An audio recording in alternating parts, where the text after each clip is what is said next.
Graça e paz, igreja. Amém. Nós acabamos de cantar aqui, de pedir ao Senhor que quebre a nossa vida. Quebre a nossa vida e nos faça de novo. Mas é tão fácil cantar, não é não? Cantamos e não nos apropriamos do cântico. Eu queria pedir desculpas à igreja, estou pegando a Bíblia daqui, porque eu saí tão... hoje foi um dia de sair apavorado de manhã e de tarde. E acabei, o Uber já estava na porta da minha casa e acabei deixando a Bíblia com as minhas anotações, mas com certeza o Espírito Santo vai conduzir da melhor maneira possível, mesmo sem as anotações. Nós vamos estar ouvindo a mensagem do Senhor que está no Evangelho de Lucas, no capítulo 5. Essa Bíblia é maravilhosa, que ela tem uma letra deste tamanho. Lucas, capítulo 5, nós vamos ler dos versículos 36 ao 39.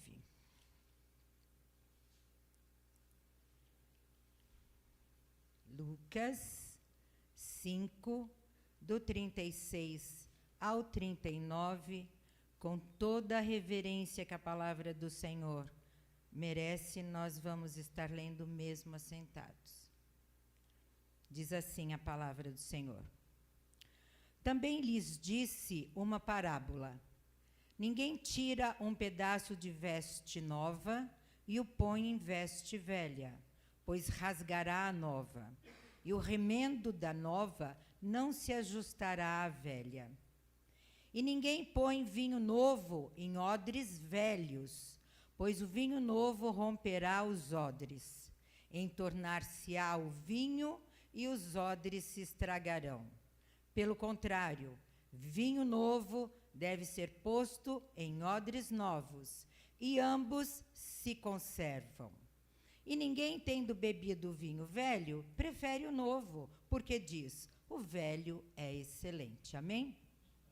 Senhor Jesus, em Teu nome estamos aqui, ó Pai. Estamos aqui para ouvir a Tua palavra, para que Teu Espírito Santo, Senhor, esteja agindo em nosso coração e em nossa mente, para que possamos compreender, Senhor, tudo aquilo que desejas que hoje conheçamos, que hoje possamos aprender, que hoje possamos reter. Em nome de Jesus, ó Pai, nós queremos te pedir, Senhor Deus, que o Senhor esteja falando a cada um, naquilo que necessita ouvir, naquilo que muitas vezes, Senhor, vai fazer diferenças muito grandes em sua vida. Nós pedimos, ó Pai, que estejas conosco, que a Tua presença seja sentida por cada um que aqui está. E obrigado, Senhor, pela oportunidade, pelo privilégio que o Senhor nos dá de ouvirmos a Tua santa palavra. Nós oramos no nome santo de Jesus. Amém. Vamos primeiro entender por que é que Jesus falava por parábolas. As parábolas, todas elas, trazem um conteúdo que é muito fácil daquele povo, naquela época, entender. São usos e costumes, são situações, todas elas muito vivenciadas pelo povo judeu. E aqui não é diferente. O contexto desse texto, ele diz que Jesus estava jantando com pessoas, estava comendo com pessoas, e que alguns judeus mais tradicionais se intrigaram com essa situação, porque não eram pessoas, né, que pudessem estar recebendo uma pessoa tão importante como Jesus e alguém ligado à fé judaica.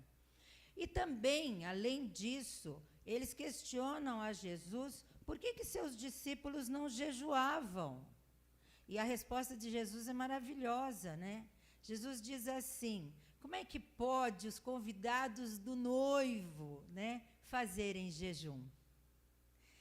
Como é que podia, então, aqueles que ali estavam juntos com aquela pessoa tão importante que é Jesus, se absterem do alimento, né? E o jejum era uma regra muito rigorosa, imposta pelo judeu, e deixar de ter o privilégio e o prazer de estar ao lado de Jesus, ouvindo a Jesus.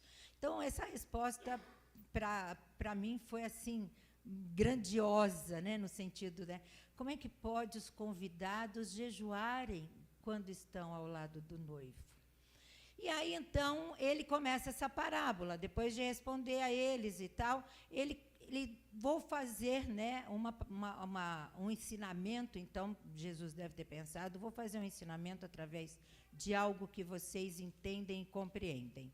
E começou, então, a falar sobre, primeiro, o remendo nas roupas. E a gente, hoje, tem as roupas remendadas por modismo, né? A meninada toda sai na rua rasgado, remendado, e isso é modismo. Mas, há muitos anos atrás, eu vivenciei isso, vi minha mãe muitas vezes remendar roupas. E esse povo, então, muito mais, porque não havia fartura de tecido. Era algo muito difícil de se conseguir. Mas aí Jesus diz assim: como é que você vai botar um remendo novo, forte, resistente, numa roupa que já está rasgada, numa roupa que já está esfarrapando? A primeira lavagem que você fizer e der uma esfregadinha, fica só o remendo na tua mão. O resto da roupa vai embora. E então, como é que pode, né, você colocar o novo no velho? Essa foi a primeira questão. Para nós, hoje, vai interessar o que vem aqui agora. Jesus diz assim: ninguém põe vinho novo, no 37, ninguém põe vinho novo em odres velhos, põe o vinho novo, romperá os odres, entornar-se-á o vinho e os odres se estragarão. Gente, como é que eram os odres? Nem todo mundo sabe o que é e nem como era um odre. O odre era uma pele de animal, quase sempre uma cabra. Eles retiravam a cabeça e, se ela fosse pequena, ficavam com quase todo o corpo. Retiravam apenas as patas, ali eles costuravam, retiravam todo o seu interior e faziam uma série de adequações nesse couro para que ele tivesse condições de ser usado para reter líquidos, né? Então, ele era usado principalmente por quem viajava muito pelo deserto. Ele era muito utilizado para carregar água, azeite e vinho.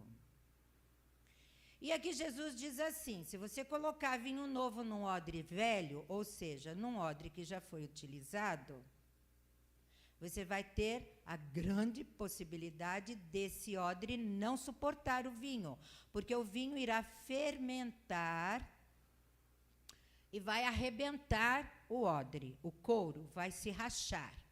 Então, vinho novo se coloca em odres novos. Terminado essa explicação técnica, né, vamos entender um pouco o que isso tem a ver conosco. Jesus estava dizendo para eles lá: gente, olha, eu sou o vinho novo. A minha mensagem é a mensagem nova.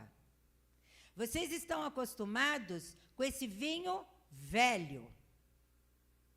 Vocês estão acostumados a esse tradicionalismo. Porque o que estava acontecendo ali? Um embate entre o velho e o novo, entre a lei e a graça. E esse embate, né, precisava ser sanado de alguma maneira.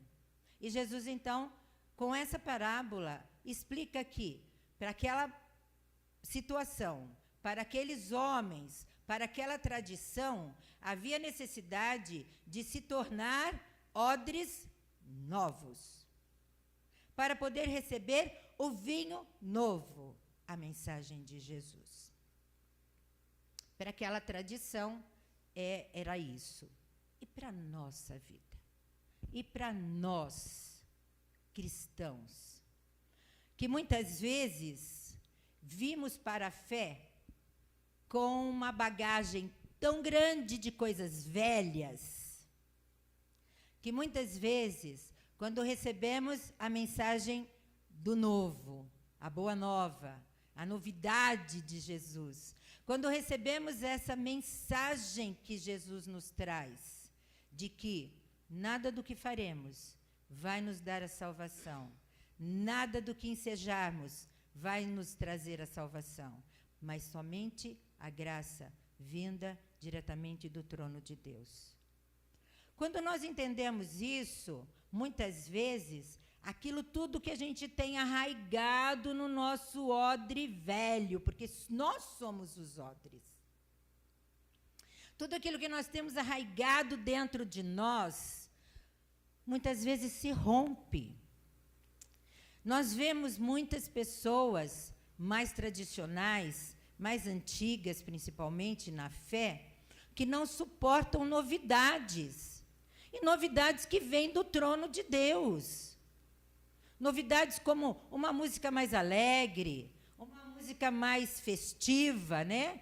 E se esquecem, por exemplo, que Davi cantava e dançava. Davi se alegrava no louvor. O louvor não é para ser triste, né? As regras de adoração, e a gente vê isso muito claramente lá em Hebreus 9, como eram as regras, né, de adoração, e que hoje não são mais suficientes para nós, nem são mais necessárias. Aquelas regras que se faziam muitas vezes sérias demais, não fazem mais parte da igreja hoje. Até porque o véu se rasgou. E nós adoramos ao Senhor diretamente no seu trono, nós vamos ao Senhor. Nós não precisamos de intermediários, nós não precisamos de Moisés, nós não precisamos de profetas, nós não precisamos desses profetas que hoje se colocam por aí como sendo os detentores do poder. A gente estava falando disso hoje de manhã, detentores do poder, né, como se só eles pudessem chegar ao trono de Deus e orar pela igreja e conseguir milagres para a igreja, né, às custas de sacrifícios que eram feitas como no Antigo Testamento, só que esse hoje o sacrifício tem um nome e é dinheiro. Então, hoje nós vemos muitas igrejas por aí que se apegam ao vinho velho. Por quê? Porque para eles é interessante permanecer no vinho velho. Vamos deixar claro aqui, gente, que o vinho do que nós falamos aqui é a mensagem de Deus, é o próprio Cristo. O vinho novo é o próprio Cristo. O vinho velho são tradições ou modos de vida arraigados em nosso ser e que muitas vezes nós não conseguimos nos livrar. Quando Paulo em Coríntios diz que nós precisamos nos tornar novas, somos novas criaturas. O velho não existe mais. Eis que se fez tudo novo. E na nossa vida é assim que nós precisamos compreender a conversão. Mesmo aquele que nasceu em berço evangélico, mesmo aquele que tem pai, mãe, avós evangélicos, mesmo aquele que esteve na igreja desde o seu nascimento, a necessidade de mudança a partir da conversão. E a conversão é feita única e exclusivamente pela graça. Não há outro meio. Eu não tenho como me converter. É Ele quem faz. É Ele quem promove a conversão. E aí, para a gente entender um pouquinho como é difícil nós nos tornarmos receptáculos da mensagem nova, odres novos, eu vou explicar para vocês um pouquinho como é que se conseguia fazer com que um odre chegasse à condição de perfeição para a função que ele foi criado. Então, como eu disse para vocês, ele era tirado de um animal, tirado a cabeça, e aí todo o seu interior tinha que ser limpo. Todas as suas entranhas. Tudo aquilo que ele carregava dentro de si. O animal tinha que ser limpo. Assim é a nossa vida. Quando nós recebemos a Jesus, tudo aquilo que nós temos em nós, que não faz parte dessa nova aliança, tem que ser limpo. Quando nós chegamos a Jesus, precisamos chegar limpos. Limpos de pensamentos, limpos de vícios, limpos de maneira de viver, limpos de crendices, limpos de tudo aquilo que nós carregávamos até então. A segunda condição para esse couro, para esse odre, ser colocado em perfeita condição, ele vai ser secado ao sol. Ele vai lá para o deserto. Aí eu não preciso nem dizer, né? Nada. Quantas vezes você esteve no deserto? Muita gente está passando agora pelo deserto. Muita gente agora está vivendo o deserto. E é esse deserto quem vai, ao mesmo tempo, endurecer esse couro, mas vai amaciá-lo, vai torná-lo macio, vai torná-lo manso. Vai nos fazer mansos. É assim que o deserto age em nós. Ele nos torna mansos ao poder do Senhor. A terceira coisa que acontece a esse couro, ele vai ser golpeado à exaustão na pedra. E nós temos vários textos que dizem quem é a nossa pedra, quem é a rocha, quem é a pedra angular. Se nós não batermos de verdade, tantas e tantas vezes, quem é Cristo em mim, quem é Cristo em mim, quem é Cristo em mim, nós não vamos compreender quem é Cristo em nós. Da mesma maneira que aquele couro é golpeado na pedra, golpeado, golpeado, golpeado, até que ele fique flexível.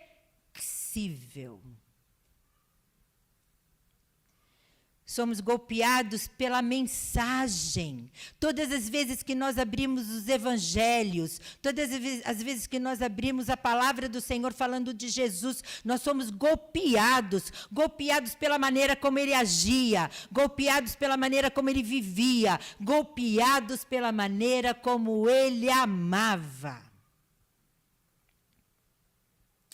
E esses golpes vão tornando a nossa vida, o nosso ser interior, mais flexível. Para receber e receber e receber a mensagem do Senhor. E por último, esse couro, ele era então costurado, então ele era moldado à forma necessária. E depois ele era colocado na fumaça. Nós temos uma canção do Davi Sasser que fala: na fumaça me esconde. No Santo dos Santos, a fumaça me esconde, só teus olhos me veem, debaixo da tua graça é o meu abrigo. O que significa a fumaça, e quase sempre em todos os textos do Antigo Testamento? É a presença de Deus. Então, falando agora do utensílio, tá? Quando esse utensílio chamado odre é colocado num lugar, e ali se colocam algumas fogueirinhas para ele receber essa fumaça, receber essa fumaça, era para que ele não fosse contaminado, para que não sentassem mosquinhas, insetozinhos que pudessem colocar ovos, porque ele precisava ficar absolutamente limpo, incólume, para ser usado, porque ali seriam colocadas coisas que as pessoas iriam beber. Então, ficar na fumaça tinha dois significados. Um era esse, né, de espantar qualquer tipo de problema que viesse com os animais, os bichinhos, os insetos, e também endurecer aquele couro, fazer com que ele ficasse firme, rígido. Gente, tem tudo a ver com a nossa vida. Quando nós dizemos, né, debaixo de tuas asas é o meu abrigo, nós nos colocamos inteiramente debaixo da soberania do Senhor. E quando nós sentimos a presença dEle, e quando nós sabemos que Ele está presente em nós, e em nossa vida, e na vida da igreja, e na vida da nossa família, nós sabemos que o mal não vai contaminar nem aos outros e nem a nós mesmos. Estar na fumaça é estar na presença do Senhor. Quando nós pensamos, né, muitas vezes, que a presença do Senhor só pode ser sentida quando vemos algo extraordinário acontecendo. Quando vemos prodígios, quando vemos sinais, quando vemos milagres. E a presença do Senhor, ela é sempre constante, inteiramente sutil. Ela vai ser sentida por cada um de nós de maneira diferente. Quando Deus decide se revelar a cada um de nós, Ele se revela de maneiras diferentes. Cada um de nós vai receber essa revelação também de maneira diferente. Mas uma coisa é certa, todos nós vamos reconhecer que estamos debaixo da soberania de Deus. E Ele é o nosso abrigo. E Ele é quem nos afasta da contaminação do mundo. Quando Paulo diz, não nos conformeis, ou não vos amoldeis a este mundo, porque este mundo jaz no maligno. E se nós nos conformamos, ou tomamos a forma, né, do que está lá fora no mundo, nós perdemos a forma que Deus nos deu, e nos criou, e nos formou, e designou para cada um de nós. Quando na palavra diz aqui que os odres velhos se rompem e entornam o vinho, e ele se perde, e os odres novos retêm o líquido, e eles se conservam, eu não sei como é que está aqui, mas na minha tradução, eles se conservam mutuamente, né? Tanto o vinho conserva o odre, como o odre conserva o vinho. O odre tinha a capacidade de conservar até a temperatura do vinho, da água. Então, pensar assim, a mensagem do Senhor em mim, ela tem que ser retida. Porque se eu a perder, por ser uma pessoa arraigada a tradições, arraigada à velha vida que eu tinha, arraigada a velhos conceitos que eu tinha, arraigada a velhas crenças e vícios e outras tantas coisas ruins, eu não vou reter a mensagem do Senhor. Ela vai passar por mim.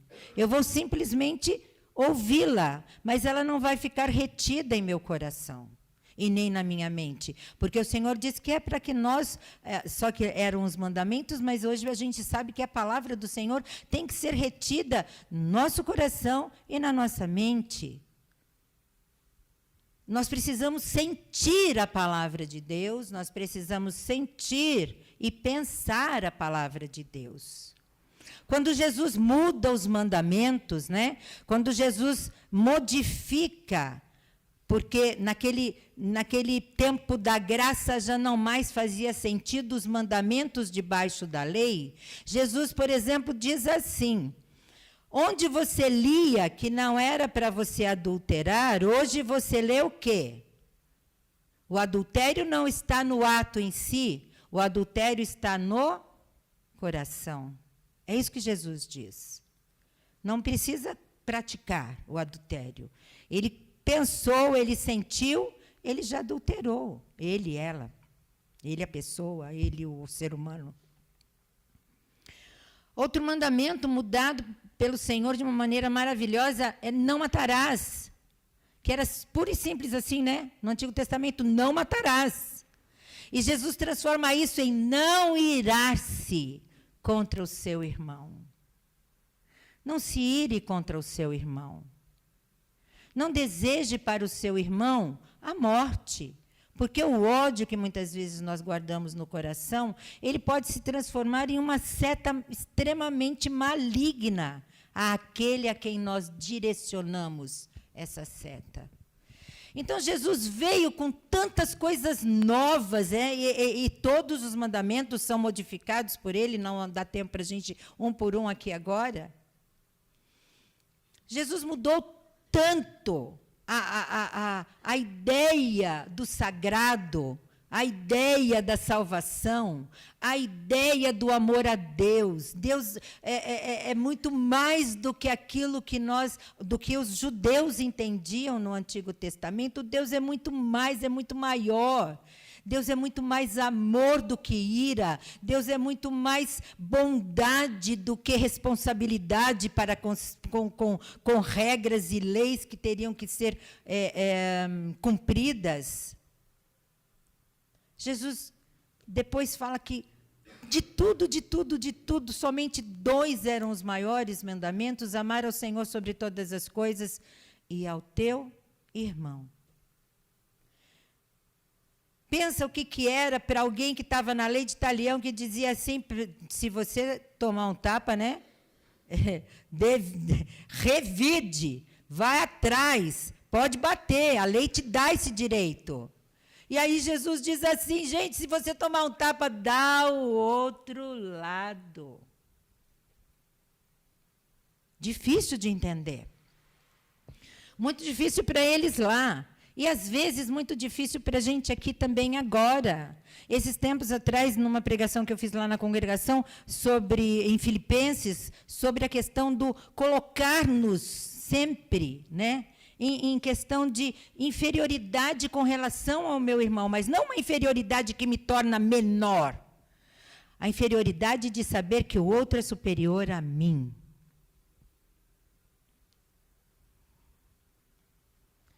A inferioridade, a humildade, não é nem inferioridade, a humildade de saber que eu tenho que olhar para cada um dos meus irmãos e saber que ele é melhor que eu, muito melhor que eu, em tantas coisas. Pode ser que em algumas eu seja melhor um pouquinho, mas eu tenho que enxergar que ele é melhor que eu.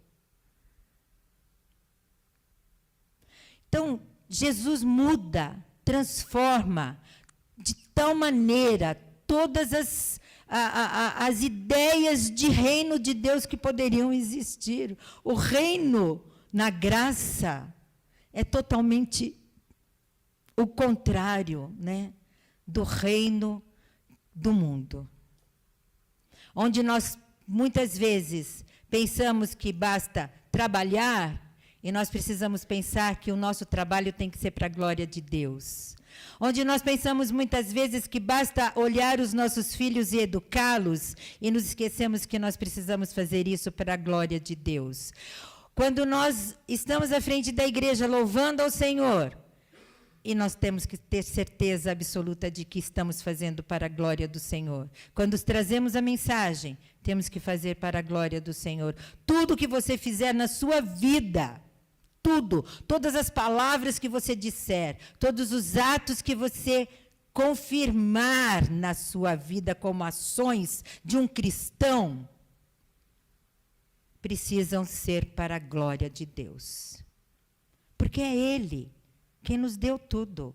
E continua nos dando, e vai continuar nos dando. A nossa inteligência, os nossos dons para o trabalho, os nossos dons na igreja, tudo aquilo que nós fazemos, da hora que nascemos à hora que fechamos os olhos, tudo é dom gratuito de Deus. Não fizemos nada para merecer aquilo.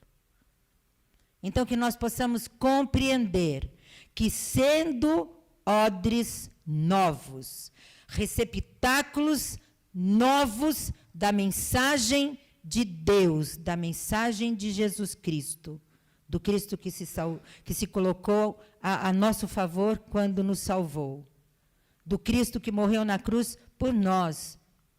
Cruz, lembrando sempre, né? Não uma morte qualquer, morte de cruz. E nós precisamos, então, olhar para a nossa vida, o que é que a gente está retendo de tudo aquilo que nós aprendemos na igreja, na palavra do Senhor, quando a lemos, quando estudamos um livro que traga um comentário bíblico.